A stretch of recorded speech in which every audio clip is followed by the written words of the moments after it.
Hello, children. A very warm and healthy good morning to all. I hope you all are doing well at home. So, children, today we are going to start our new chapter. Before that, I will show you a video and you have to guess my topic, okay?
As you have seen the video, I hope you all guess our chapter name, that is Physical Education and Sports for Children with Special Need. Students, nowadays every differently able individual has right to participate in the physical education and sports program, right?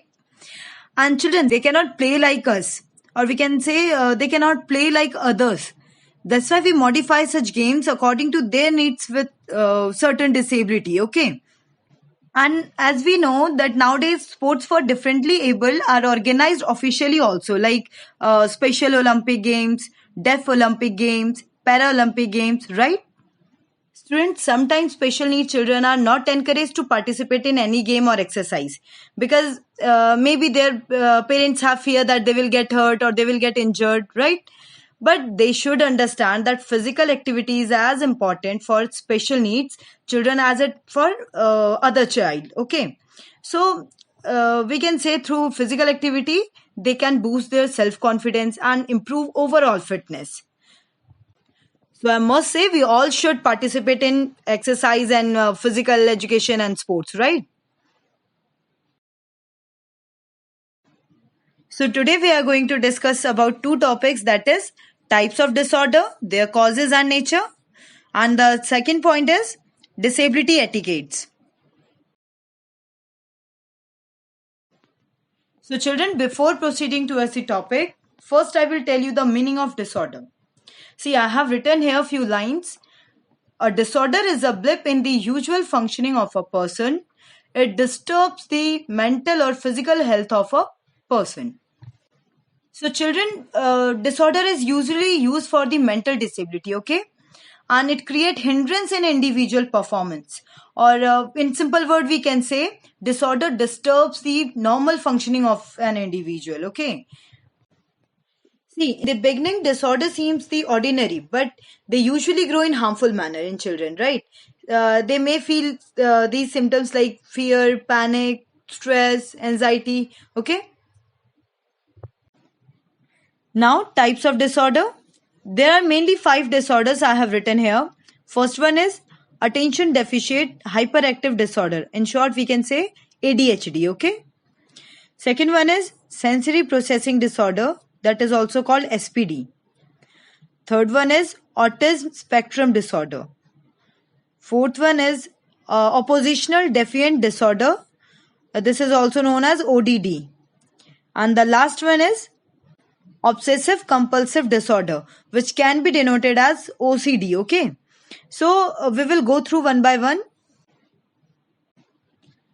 Now the first one is ADHD. See, as you can read here, ADHD is a behavioral condition that make focusing on everyday requests and routine challenging. See children, basically ADHD is a chronic condition, okay, that affect children and often continue into adulthood also. So children, as you can understand by the name, it defined by itself about the condition of disorder. See, that the affected person cannot focus for a long time and also cannot sit at one place for long duration, okay? Or we can say that they may be hyperactive or may be unable to control their impulses. Clear? There are some symptoms of ADHD in children, like interrupting. See, in this child with ADHD usually interrupt others while they are playing or talking, okay? The second one is trouble waiting their turn. See, kids with ADHD may have trouble waiting their turns during classroom activities or when playing games with others children, okay? Now, the third point is emotional turmoil. See, child with ADHD may have outbursts of anger at inappropriate times, okay? Or in simple word, we can say they may have trouble keeping their emotions in. Clear? Now, the another point is problem playing quietly.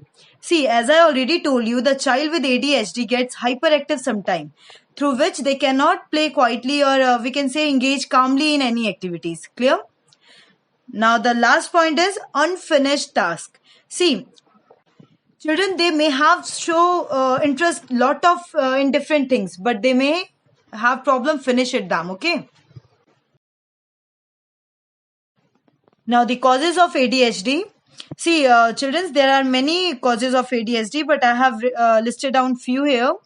So, as you can see, the first one is genetic factor. So, children, there is a strong genetic link in ADHD, or we can say children may be affected with ADHD if their parent had this disorder, okay? The second one is brain injury. See, when a baby's brain is damaged before or after birth, it could make the baby more likely to develop ADHD later on, okay? The next one is low birth weight. It is observed that children with low birth weight are more likely to develop ADHD, okay? Another point is trauma and brain diseases. See, it is also one of the cause of lead to ADHD, okay?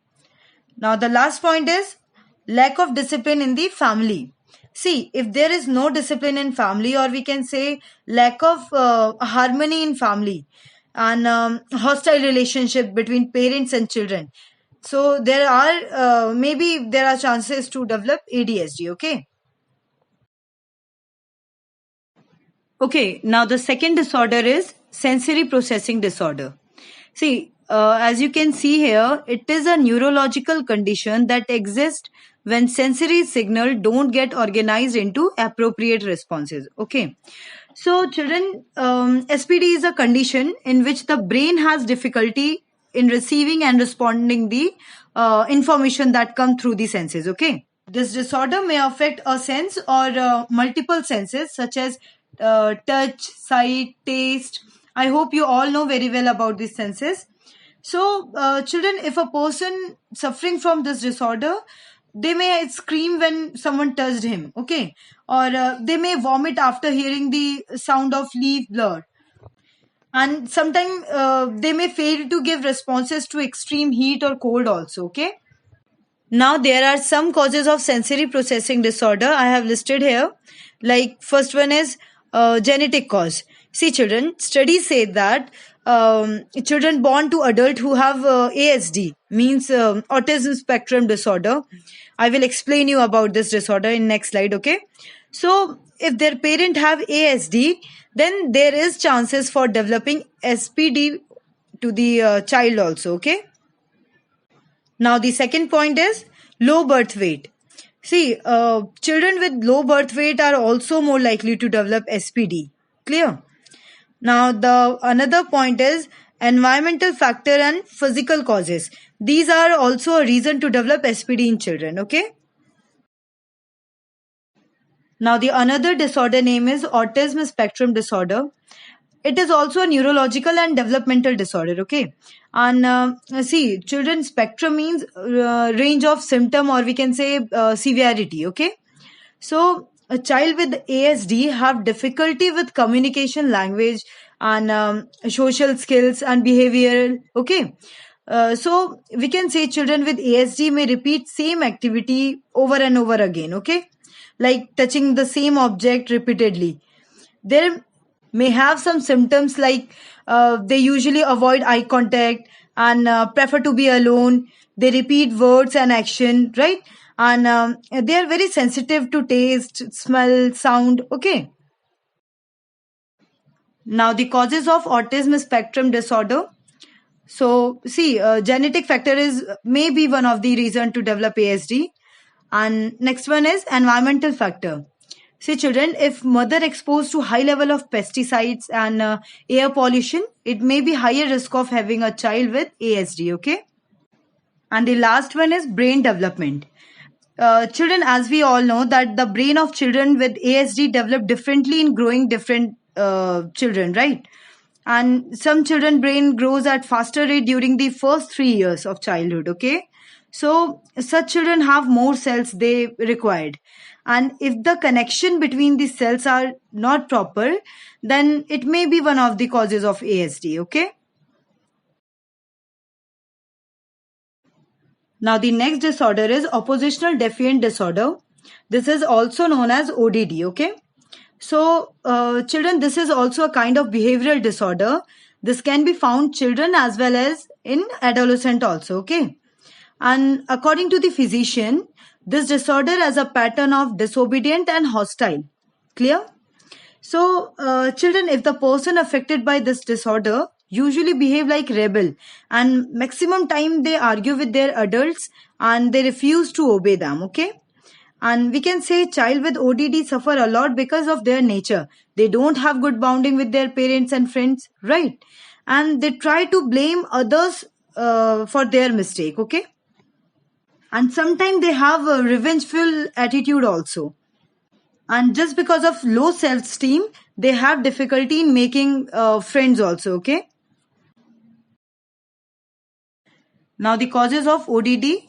So as you can see here children, there are few factors which may affect a child, like biological or genetic factor, physical factor and psychological factor, okay? Now the another disorder is obsessive compulsive disorder, that is also known as OCD, okay? So children, it is a mental health disorder that affect people of all ages, okay? In this type of disorder that causes repeated unwanted thoughts. Clear? And to get rid of this unwanted thought, what the person do, they used to perform same activity again and again, okay? For example, a person may fear that everything he touch has germs on it. So to get rid of that fear, he wash his hand again and again, okay? So as you can see in this picture also, OCD occur when a individual get caught in a circle, that is obsession, anxiety, compulsion and relief. Now the cause of OCD. See children, the exact cause of OCD is still unknown, okay? But study says that insufficiency of serotonin may help in causing OCD, okay? Children, serotonin is the chemical in the brain that send messages from one part to another part, okay? And there are some another causes also, like genetic, environmental. These are also cause of OCD, okay? Now I will tell you some disability etiquettes. So children, there is a set of guidelines for dealing person with disabilities, okay? Like as you can read here, use people first language which recognize that individual are more than their disability. Okay, so children, better you say person with disability rather than disable, okay? And always try to avoid that outdated words like handicapped, retarded, physical challenge, okay? So just try to avoid that words, okay? Now the second point is, don't ask questions about a person disability unless it is brought up by the individual. Okay, so children, we should avoid such questions like, oh, how did this happen to you? Okay, fine. Okay, don't ask these questions. If they are comfortable, they will tell you by themselves, okay? Now the third point is, always introduce yourself to person who are blind. Okay, so children, when you meet a person with a visual impairment, you just identify yourself and other who may be with you, okay? And now the last point I have written here, that is leaning or hanging on a person's wheelchair. See children, you should avoid that because this act is generally considered unknowing, okay? So never do this, okay? I hope children this topic is clear to all. And still if you have any doubt, you can ask me. Thank you. Have a nice day.